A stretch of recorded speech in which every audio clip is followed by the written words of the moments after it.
Two Denver police officers and another man are recovering from injuries suffered in a frightening series of confrontations in the Cheeseman Park neighborhood.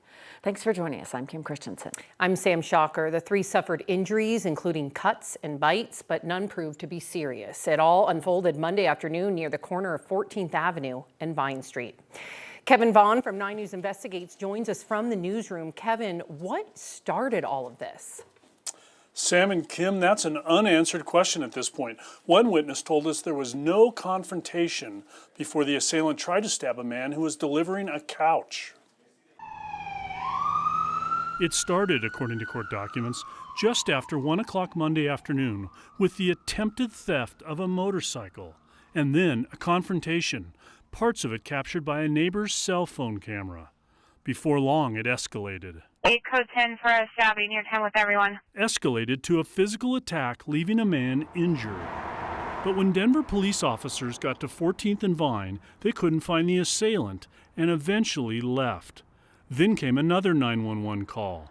The man was back and went after someone else, threatening and scaring him. This is my home. There was someone on a rampage. And shaking up residents like Natasha Barshalom. We're 1 block away from Colfax, and we kind of learned the hard way.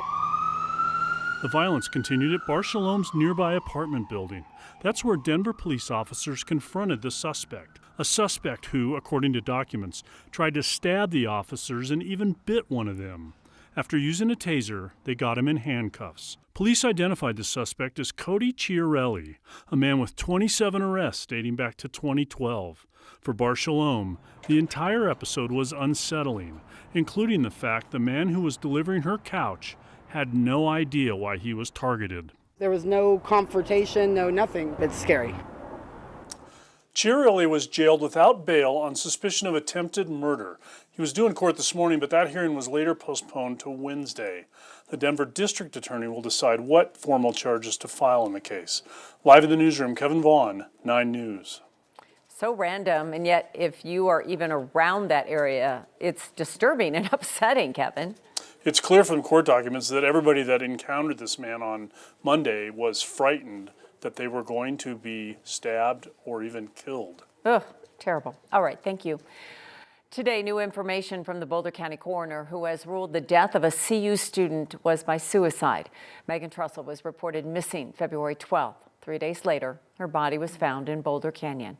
The coroner's office says she died as a result of 2 things: toxic effects of amphetamine, pointing to undigested prescription medication that was found, and hypothermia from the cold weather. The investigation concluded she was not harmed or killed by another person. 9 News reporter Steve Steger, though, has been following this story since the very beginning, and he sat down with Megan's parents, who questioned the investigation into her death. We'll hear from them at 5 o'clock. Switching gears here, this morning started socked in with thick fog. This is what it looked like at Lookout Mountain. Wow, you can't even see. Oh my goodness, it reminds me of the Bay Area with all that fog. By this afternoon, that has cleared, living a pretty beautiful day outside. We warmed up into the 70s by 2 o'clock, but Kathy, and I was giving you a hard time earlier. I know we got rain coming in, but we need every last drop of it, right, Kathy? We do. I think people are still like maybe a little unhappy about the timing with the holiday weekend and day after day after day. But come July and August, when we're talking about record heat and fire danger, we'll be wishing for these chilly May days with the rain that we're expecting again tonight.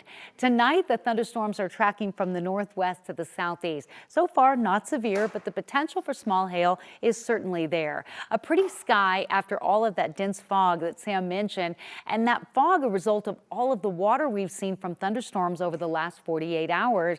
And with heating of the day, sometimes you're going to get that layer of stratus that just settles into the Platte River Valley. Once skies cleared, we warmed into the mid-70s. Clouds have moved back in. We've cooled back to the mid-60s. And the wind has been a little bit of a feature around Centennial and Castle Rock, but the wind is coming in the right direction to move that fog out and allow for these thunderstorms to cross the urban corridor. So we're tracking these storm moving pretty quickly from the northwest to the east and southeast. A brief shower in Denver about a half hour ago, a new storm in the West Creek area, a little thunder and lightning around the Longmont area. Storm Prediction Center has the front range in the area, a marginal area for for a hail-producing thunderstorm. Similar scenario will play out tomorrow, but most of the heavy thunderstorms will stay south of Colorado. And we'll look for the chance for rain and thunder over the next 2 to 3 hours. There will be some clearing tonight, but we're also looking at another round of storms tomorrow before a warming trend that'll see us back in the 80s just in time for the weekend. The timing of all of that is coming up.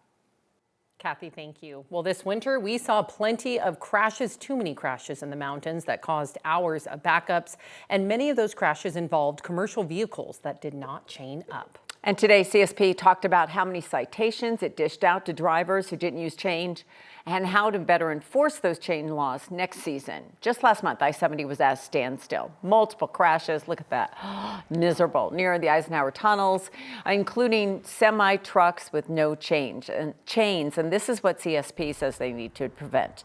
The law requires commercial vehicles to carry chains from September 1st to May 31st. That doesn't always happen. CSP performs enforcement operations near its Dumont port of entry, located at the heart of the I-70 corridor. This year alone, CSP says it gave out more than 1,300 citations to trucks that did not have chains. That's up 30% compared to last year.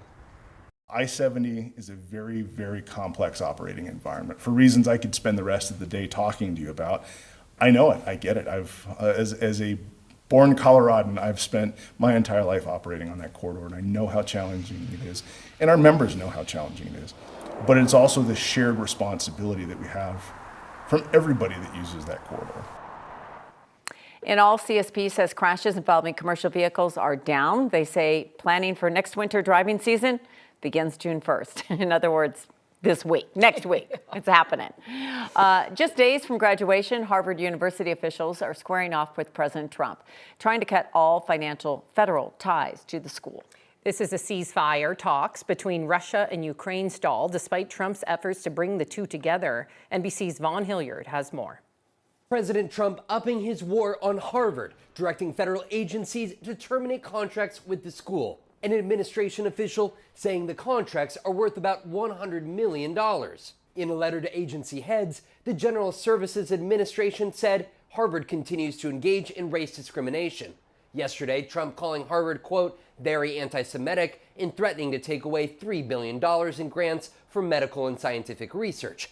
Harvard President Alan Garber responding on NPR. Shutting off that work does not help the country, even as it punishes Harvard. And it is hard to see the link between that and, say, anti-Semitism. It's the latest salvo in a feud between the school and the president, who accuses the institution of not protecting Jewish students and teaching, quote, woke. Harvard refusing to comply with the administration's demand to oversee its student admittance and faculty hiring processes. The president then banning international students from attending the prestigious university. A federal judge temporarily blocked that move.